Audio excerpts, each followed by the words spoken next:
You hear on the internet all the time that college is a scam, and that if you're nice, dude. And if you go to college, you're just a cog in the matrix, you know? But I really think this is a one-dimensional take, and I think that college actually can be right for a lot of people. It all is really circumstantial, and I think that if college is in your mind of something that you may want to pursue either in the future or that you're currently pursuing, there's a bunch of different ways you can go about it to really fuck yourself over. And I'm here to help you prevent that and go about college in the right way. So the first thing I think that needs to be stated about going to college is that it is a time suck, all right? So if you are going to be doing college, you need to be 100% sure of what you're going to be doing and that you are going to stick with it, because I think one of the main downfalls of going to college is people just be switching their mind so much. And now I know I said before maybe 100% is a little too exaggerated. Maybe not 100% you need to know what you're doing, but maybe like 90%, right? But you need to be fairly confident that this is what you want to do, especially before going into it, and preferably while doing it as well. And the reason for this is it is expensive in both time and money for a lot of people, right? One of the things you want to do is know what you're going to be going to college for and how you're going to use it. Yes, that means planning, all right? You want to plan on how you're actually going to use college and what you're going to go college for. Like, a lot of people don't even know, like, they'll go into college undecided and just be paying to do general electives at a 4-year college. And really, paying is a part of it, but you're paying with your time too. Like, that amount of time that you're spending at school, you know, studying, going to classes, etc., can be used for just simply working and gaining skills otherwise. So, to go to college, you need to know exactly what you're going for. For example, what I did personally was when I was a junior in college, when I was a junior in high school, I figured that, hey, I really like electrical engineering. So from there, what you need to consider is, how am I going to help myself get accelerated through college? The best thing you can do is, if you're not in college yet, but you're in high school, is see if your school offers programs such as AP classes, or if you're able to go to community college and still get your high school diploma. Now, what about people who, you know, are out of high school and want to do college in a smart way that's going to be the most effective on money and going to be effective on time? I think one of the best ways you can kind of do this is just going to be simply going to a 2-year college and getting maybe your associates in, let's just take for example STEM for my case, right? If I didn't have the means to just go to a 4-year college all 4 years, what I might have considered would have just been going to a community college near me that was, you know, a fucking $1,000 a semester or whatever, instead of, you know, going to a 4-year college, which could be $5,000, $10,000 a semester, but you're getting the same exact piece of paper in the end. Now, there are some downsides to this, which is like, for your first 2 years, you may not be able to do a lot of practical applications that's going to be in your major. Like, for the school I'm going to, even as a freshman, I was able to do labs in the field that I wanted to. However, this also cost me a lot more. But there's another aspect to this that I'm kind of leaving out, and that is paying for college. Now, one of people's biggest gripes with college is how much you're paying. And that goes into, you know, choosing the school that you want to go to. I would highly suggest, if you are cost conscious about school, which you absolutely should be, consider all the state schools that are around you that will give you in-state tuition. This can save you literally thousands of dollars compared to if you are just an out-of-state person trying to go to the same exact school. At the end of the day, most programs are going to be pretty similar. Now, I'm not saying to go to the shittiest school just to save, $100 or whatever a semester, right? That's not what I'm suggesting. However, what I am saying is that look at the options that are around you for the best ROI. And how are we actually calculating this ROI, right? I would really suggest how you go about school is you kind of just think of like, hey, if I'm gonna spend $40,000 going to school for 4 years, but I'm gonna get a degree that pays me $90,000 as a median coming out of school, which is exactly like my costs, right? This is my actual example. Is if I were to pay full price for my school, it would have been $40,000, and I would be getting out with likely a job that's paying me $90,000 plus. So really just run the numbers and say, oh, does this make sense?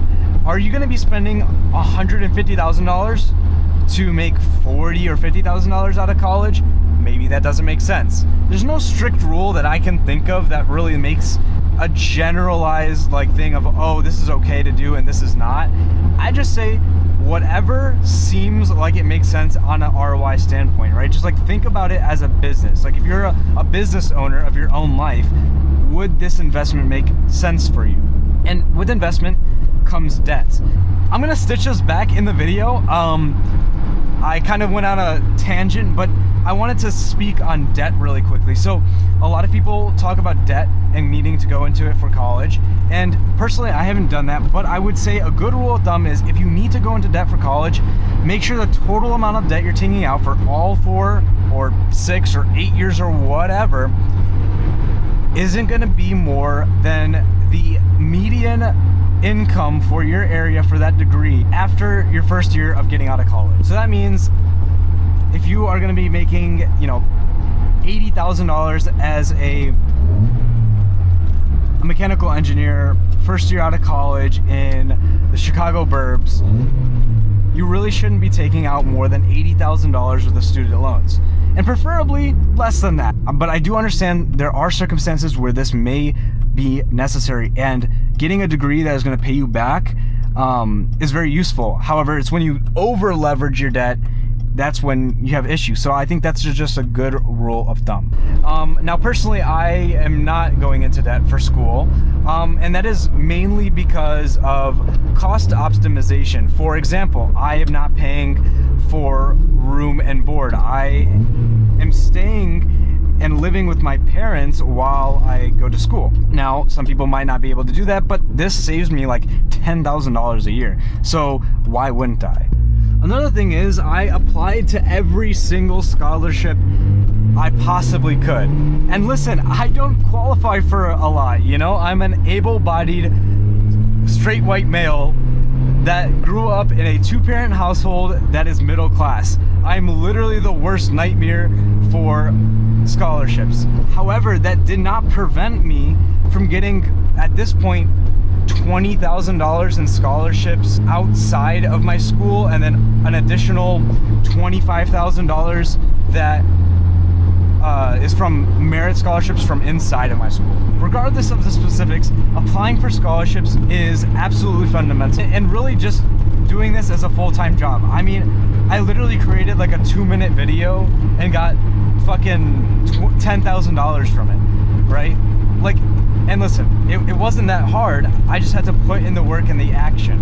And another thing is, how are you gonna actually make, that schooling, that piece of paper and that knowledge you gain from school actually applicable and finding jobs? That's one of the things I've heard a lot about lately, is a lot of college degrees aren't, as easily hireable nowadays, right? And yes, this is true. You can easily not do shit in college, get no connections, no experience outside of your classes, and struggle to find a job. And listen, I'm not blaming people for, just going to college and getting their degree and thinking that they're gonna get a job and they never do. Listen, that's what a lot of us are told. However, if you wanna make college actually worth it, what you should be doing is taking advantage of every single opportunity that your college gives you, which they will. Check your emails on job fairs, connections, building relationships with companies in your area, even internships, right? I know a lot of people will say that they can't get internships, and that even internships you need job experience or whatever, which in a lot of cases, yes, it's very competitive. However, it doesn't mean it's impossible. So to make college worth it, you also have to be doing a lot of extra stuff in college. So yes, that means putting in action, applying for every single internships that you can that's related to your field, because when you get out of college, the things that companies are looking for are practical experiences and teachability too. If you are already an intern at a place, it's likely that you had to learn their systems. It's likely that you had to learn in an environment outside of school. Companies love this, and you can talk about your experience in interviews. You can reference your internships even if it wasn't a crazy internship. Personally, that is what I'm doing. Is I have been working at an engineering company, getting engineering experience in my field, and really just trying to gain as much knowledge as I can from this internship, as well as just simply adding to my resume, getting that connection. And hell, even these internship companies, if you intern for them, they're more likely to hire you. Think about it. Would you rather hire someone, a kid fresh out of college that has, a 3.9 GPA but no internship experience, or a kid just outside of college, however, they have 2 years of working at your company even though they only have a 2.5 GPA? And listen, I'm not saying I have a 2.5 GPA, but just for example, right? I would take the person that worked at my company, as long as they did good, of course, and say, yeah, I'm gonna hire you because I already know you and I trust you. So yes, this is not gonna be easy to get internships, like at all. However, there are opportunities out there. You just have to look for it and put in more effort than the rest of the people. The last thing that I can say is that even if you are not interning, right, and you're applying for internships, any amount of work in college is going to be absolutely integral for you paying for college and also setting yourself up for future goals and just giving yourself work experience, even if that's just a fast food job. So the moral of that story is really just, yes, college can be a scam if you go about it in a dumb way. However, I think if you follow these principles and generally know what you're doing before you go into college, college can be a great thing, especially if you know what you're going to do and you know that it's likely going to require a college degree. That also doesn't mean that if you get a college degree, you can't be an entrepreneur or a solopreneur or whatever. That just means you have another tool in your tool belt that other people may not have. And also, this doesn't mean that if you don't go to college, that you're below anybody. No, there's people that don't go to college that can do great, but that also doesn't mean that everyone who does go to college just fell for a scam just because you didn't think that college was right for you. So I think these are all really important things, and things people should consider before they go to college, because I see a lot of people getting burnt on it. So yeah, I really hope this was helpful, and see y'all in the next video. Applying pressure where it's needed, ain't no room for letting up. A sitting duck, little baby, move the fuck around. You bitches bug, gave it up. Can't name a bitch I link with, it ain't fuck. It cost a lot to live like this. I'm at Hibachi having brunch. Put 2 smokers in a room and see who make it out alive. And after that, I gave a winner laundry soap and then he died. Niggas fried. I'm spanking shit.